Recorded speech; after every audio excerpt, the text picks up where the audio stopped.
SQL, ये चार SQL की कमांड्स, एसक्यूएल लैंग्वेज है, लैंग्वेज के अंदर आपको कमांड्स मिलेंगे। देखो नाम से समझो, नाम है SQL stands for structured query language, that is a collection of, structured का मतलब है प्री डिफाइंड, स्ट्रक्चर्ड का मतलब है pre defined. This SQL is the collection of pre defined commands, the commands, the queries is used to perform different tasks in the RDBMS application. Are you getting the point?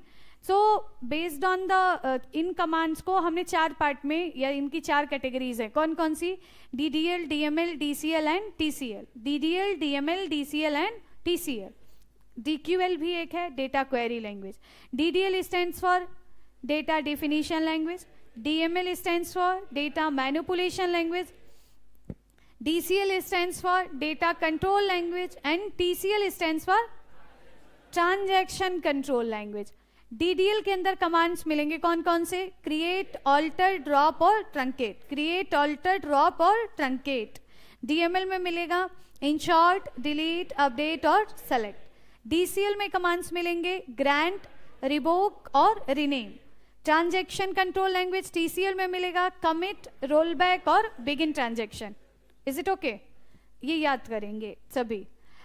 अब बस इतना ही नहीं है, एक बार जब पढ़ोगे तो समझ आएगा।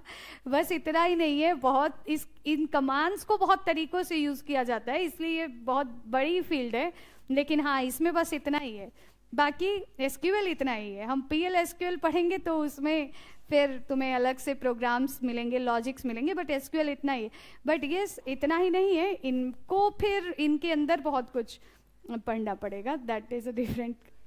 अच्छा, तो इसीलिए हमने कहा ना कि छोटा है बहुत, मतलब बहुत ही इजी है। अभी तक आपने HTML से भी आसान है, आप शुरू तो करिए। ओके, तो दिस इज SQL।